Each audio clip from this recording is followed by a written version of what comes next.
രാഹുൽ മാങ്കൂട്ടത്തിൽ ഹൈക്കോടതിയെ സമീപിച്ചു. മുൻകൂർ ജാമ്യത്തിനായി ഹൈക്കോടതിയിൽ രാഹുൽ മാങ്കൂട്ടത്തിൽ ഹർജി നൽകി. PS വിമൽ വിശദാംശങ്ങൾ നൽകാനായിട്ട്. വിമൽ, ഇന്നലെ തന്നെ നമ്മൾ റിപ്പോർട്ട് ചെയ്തിട്ടുള്ള വാർത്തയാണ്. അഭിഭാഷകർ അതിനുള്ള തയ്യാറെടുപ്പ് നടത്തിയിരുന്നു എന്ന് പറഞ്ഞിരിക്കുന്നു. ഇപ്പോൾ എന്തൊക്കെ കാര്യങ്ങളാണ് പുതുതായി അറിയുന്നത്?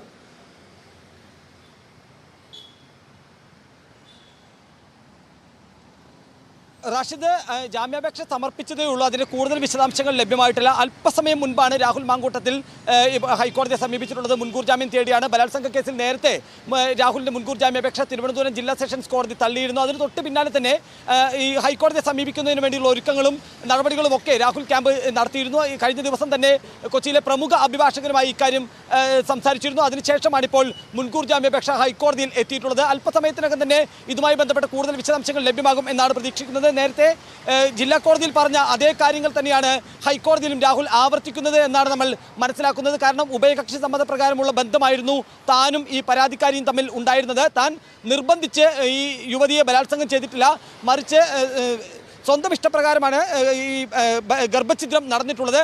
അതുകൊണ്ട് തന്നെ ഇക്കാര്യത്തിൽ തനിക്കെതിരെ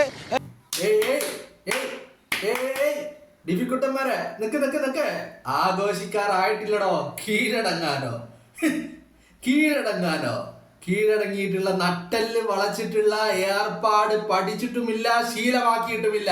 ഹൈക്കോടതിയിൽ എത്തിയിരിക്കുകയാണ് രാഹുൽ മാങ്കൂട്ടത്തില്. നിയമ പോരാട്ടവുമായി മുന്നോട്ട് പോകാൻ തന്നെയാണ് തീരുമാനം. അതല്ലാതെ ഒരു സെഷൻസ് കോടതിയിൽ ഒരു ജാമ്യം അങ്ങോട്ട് നിഷേധിക്കുമ്പോഴേക്കും താനങ്ങ് കീഴടങ്ങുമെന്ന് നിങ്ങൾ കരുതിയോ?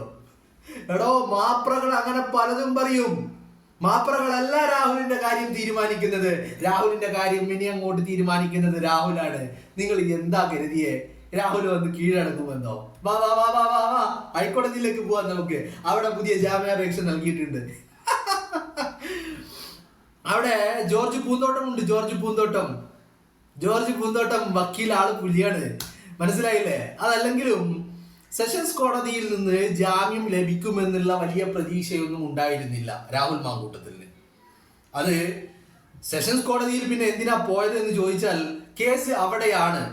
കഴിഞ്ഞ ദിവസം ജോർജ് പൂന്തോട്ടം പറഞ്ഞതുപോലെ ഗോൾ പോസ്റ്റ് അറിഞ്ഞാലല്ലേ ഗോൾ അടിക്കാൻ പറ്റൂ. അത് തന്നെയായിരുന്നു സെഷൻസ് കോടതിയിൽ പോയത്. ഇനിയിപ്പോ ഹൈക്കോടതിയിലേക്ക് കാര്യങ്ങൾ എത്തിയിട്ടുണ്ട്. അപ്പൊ അതുകൊണ്ട് ഹൈക്കോടതിയിൽ വന്നിട്ടുണ്ട്. നിയമ പോരാട്ടം തുടരാൻ തന്നെയാണ് തീരുമാനം. പോയി പണി നോക്കണോ? കീഴടങ്ങി നട്ടെല്ല് വളക്കാനോ? ഇന്ന് നിമിഷം വരെ രാഹുൽ ജനിച്ചിട്ട് അത് ചെയ്തിട്ടില്ല. കീഴടങ്ങിയിട്ട് കാല് തൊഴുത് മാപ്പ് പറയുന്ന ശീലം അയാൾക്ക് പണ്ടേ ഇല്ല, മനസ്സിലാക്കിക്കോ. എന്തൊക്കെ ആയിരുന്നു വെടിയും പുകയും തീയും. കീഴടങ്ങാൻ സാധ്യത. നിങ്ങളോട് ആരാ ഇതൊക്കെ പറഞ്ഞിരുന്നത്? എന്റെ പൊന്നു മാപ്രകളെ, നിങ്ങൾ മനസ്സിലാക്ക്. നിങ്ങൾ വാർത്തകൾ തലക്കെട്ടുകൾ കൊടുക്കുന്നതിനനുസരിച്ചല്ല രാഹുൽ പ്രവർത്തിക്കുന്നത്. രാഹുൽ അയാളുടെ സ്വന്തം നിലപാടുകൾ, തീരുമാനങ്ങൾ, അതിനനുസരിച്ചാണ് രാഹുൽ മാങ്കൂട്ടം പ്രവർത്തിക്കുന്നത്. നിങ്ങൾ എന്ത് കണ്ടിട്ടാണ് ഇത്തരത്തിൽ തലക്കെട്ടുകളൊക്കെ കൊടുക്കുന്നത്? നിങ്ങളോട് ആരെങ്കിലും പറഞ്ഞോ? ഈ വാർത്തകൾ എന്ന് പറയുന്നത് എന്താണ് നിങ്ങൾ ചെയ്യുന്നതും എന്താണ് തമ്മിൽ ഇപ്പൊ ഇത് വാർത്തയാവുന്നത് എങ്ങനെയാ? സത്യങ്ങൾ, ഒരു നടന്ന കാര്യത്തിലല്ലേ, അല്ലെങ്കിൽ നടക്കാൻ പോകുന്ന ഉറപ്പുള്ള കാര്യങ്ങളെ കുറിച്ചല്ലേ നമ്മൾ വാർത്തകൾ എന്ന് പറയുന്നത്. നിങ്ങൾ തന്നെ പറയുന്നു അഭ്യൂഹങ്ങൾ എന്ന് പറഞ്ഞാൽ ആ വാക്കിന്റെ അർത്ഥം എന്താണ്? നിങ്ങൾ നിങ്ങളുടെ മനസ്സിൽ കണ്ട കാര്യം നിങ്ങൾ വാർത്തയാക്കി പടച്ചു വിടുന്നു. ഇതാണോ മാധ്യമ പ്രവർത്തനം? എന്തേ രാഹുൽ കീഴടങ്ങാത്തത്? നിങ്ങളല്ലേ ഇന്നലെ പറഞ്ഞത് രാഹുൽ കീഴടങ്ങുമെന്ന്. കീഴടങ്ങാനുള്ള വ്യക്തി എന്തിനാ പിന്നെ ഹൈക്കോടതിയിൽ ജാമ്യാപേക്ഷ നൽകുന്നത്? അപ്പോ ഒരു കാര്യം വ്യക്തമാണല്ലോ, നിയമ വഴിയിലൂടെ തന്നെ മുന്നോട്ട് പോകാൻ തന്നെയാണ് തീരുമാനം. ഇപ്പോ ഞാന് എന്റെ ഓർമ്മയിലേക്ക് വരുന്നത് എന്താണെന്ന് ചോദിച്ചാല്, ഈ കഴിഞ്ഞ ദിവസം, അതായത് ഈ യുവതി കഴിഞ്ഞ ദിവസം ഈ പറയുന്ന മുഖ്യമന്ത്രിയെ കണ്ട് പരാതി ബോധിപ്പിച്ചതിന് തൊട്ട് പിന്നാലെ രാഹുൽ മാങ്കൂട്ടത്തില് അയാളുടെ സോഷ്യൽ മീഡിയയിലൂടെ നമ്മളോടൊരു കാര്യം പറഞ്ഞിരുന്നു. എന്താണ് ആ പറഞ്ഞ കാര്യം? കുറ്റം ചെയ്തിട്ടില്ല എന്നുള്ള ബോധ്യമുള്ളിടത്തോളം കാലം നിയമപരമായി തന്നെ പോരാടും, നീതിന്യായ കോടതിയിലും ജനങ്ങളുടെ കോടതിയിലും എല്ലാം ബോധ്യപ്പെടുത്തും എന്നാണ് ഏറ്റവും അവസാനം നവംബർ 27-ന് അയാൾ പങ്കുവെച്ച കാര്യം എന്ന് പറയുന്നത്. അല്ലേ? അപ്പോ അതുകൊണ്ട് തന്നെ നിയമപരമായി പോരാടാൻ തന്നെയാണ് തീരുമാനം. നിയമപരമായി പോരാടുക എന്ന് പറഞ്ഞാൽ ഒരു വിട്ടുവീഴ്ചക്കും തയ്യാറല്ല. നിയമത്തിന്റെ വഴിയിലൂടെ നീങ്ങും. നിയമം തീരുമാനിക്കും ആരാണ് കുറ്റക്കാരൻ എന്നുള്ളത്, എവിടെയാണ് ബലാത്സംഗം ഉള്ളതെന്ന്, എവിടെയാണ് പീഡനം ഉണ്ടായതെന്ന്, ആരാണ് അതിക്രമിച്ച് കയറിയത് എന്ന്, ആരാണ് ഗർഭഛിദ്രം നടത്തിയത് എന്ന് കോടതി തീരുമാനിക്കും. ഇന്നലെ സെഷൻസ് കോടതി ഇതൊന്നും തീരുമാനിച്ചിട്ടില്ല. സെഷൻസ് കോടതി ആകെ രാഹുലിന് ജാമ്യമില്ല എന്ന് മാത്രമേ പറഞ്ഞുള്ളൂ. മനസ്സിലായില്ലേ? അപ്പൊ അതുകൊണ്ട് എന്താണെങ്കിലും ഹൈക്കോടതിയിൽ പോകാനാണ് തീരുമാനം. ഹൈക്കോടതിയെ കാര്യങ്ങൾ ബോധ്യപ്പെടുത്താനാണ് തീരുമാനം. നിങ്ങളെ കൊണ്ട് എന്ത് ചെയ്യാൻ പറ്റുമെന്നുള്ളത് നമുക്ക് നോക്കാം. നിങ്ങൾ ആഘോഷം തുടങ്ങിക്കോ. അപ്പൊ പോളിംഗ് കഴിഞ്ഞ്, ഇലക്ഷൻ കഴിഞ്ഞ്, പോളിംഗ് കഴിഞ്ഞ്, പെട്ടി തുറന്ന് വോട്ട് എണ്ണുന്നതിന് മുമ്പ് ആർക്കും ആഘോഷിക്കാം. വോട്ട് എണ്ണിക്കഴിഞ്ഞിട്ട് വിജയിച്ചവന് മാത്രമേ ആഘോഷിക്കാൻ പറ്റുകയുള്ളൂ. ഇവിടെയും വിജയം രാഹുലിനൊപ്പമായിരിക്കുമെന്നുള്ള കാര്യത്തിൽ ഒരു തർക്കവും നിങ്ങൾക്ക് ആർക്കും. അതുകൊണ്ട് തന്നെ സെഷൻസ് കോടതി ജാമ്യമില്ല എന്ന് പറഞ്ഞിട്ട് അത് കേൾക്കുമ്പോഴേക്കും വന്ന് തല നീട്ടി കൊടുക്കാൻ അയാള് ആത്മഹത്യ ചെയ്യാനെന്നല്ല പോകുന്നത്. അയാള് ഇതിനെ നിയമപരമായിട്ട് നേരിടാൻ തന്നെയാണ് പോകുന്നത്. ഇവിടെ രാഹുൽ മാങ്കൂട്ടത്തില് കോടതിയിൽ പറഞ്ഞ കാര്യങ്ങള് അത് സെഷൻസ് കോടതിയിൽ എന്തുകൊണ്ട് പരിഗണനാ വിഷയമായില്ല എന്നുള്ളത് മറ്റൊരു ചർച്ചാ വിഷയമാണ്. മനസ്സിലായില്ലേ? അതുകൊണ്ട് തന്നെ ആ സെഷൻസ് കോടതിയിൽ രാഹുൽ പറഞ്ഞ കാര്യങ്ങള്, ബലാത്സംഗം നിലനിൽക്കില്ല, താൻ എവിടെയും അതിക്രമിച്ച് കയറിയിട്ടില്ല, ഇത് സ്വന്തം ഇഷ്ടപ്രകാരമാണ് ഈ ബന്ധങ്ങൾ ഉണ്ടായിരിക്കുന്നത്, താൻ ആരെയും നിർബന്ധിച്ച് ഗർഭഛിദ്രത്തിന് വിധേയമാക്കിയിട്ടില്ല, ഈ പറഞ്ഞ കാര്യങ്ങള്, ഇതിന് ഹാജരാക്കിയ തെളിവുകള്, ഈ 4 കാര്യങ്ങളും നിലനിൽക്കുമെന്നുള്ളത് തന്നെയാണ്. ഈ 4 കാര്യങ്ങളും നിലനിൽക്കും. അതിലൊന്നും ആർക്കും ഒരു തർക്കവും വേണ്ട. സെഷൻസ് കോടതിയിൽ സാധാരണഗതിയിൽ ഇത്തരത്തിൽ മുൻകൂർ ജാമ്യം അനുവദിക്കുക എന്നൊക്കെ പറയുന്നത് അത് വലിയൊരു ചടങ്ങ് തന്നെയാണ്. അങ്ങനെ സ്വാഭാവികമായിട്ടും അത്തരത്തിൽ ഒരു അന്തരീക്ഷം സെഷൻസ് കോടതിയുടെ ഭാഗത്തുനിന്ന് ഉണ്ടാവാറില്ല. സ്വാഭാവികമായിട്ടും അത് ഇങ്ങനെ ഹൈക്കോടതിയിലേക്കൊക്കെ എത്തുമ്പോഴാണ് അതിന്റെ ഒരു യഥാർത്ഥ തീരുമാനത്തിലേക്ക് സാധാരണ കാര്യങ്ങൾ നീങ്ങി പോകാറുള്ളത്. അപ്പൊ എന്തൊക്കെയാണെങ്കിലും ഇത് ഹൈക്കോടതിയിലേക്ക് എത്തിയിട്ടുണ്ട്. ഇപ്പോ ഹൈക്കോടതിയിലേക്ക് എത്തിയിട്ടാവുള്ളൂ.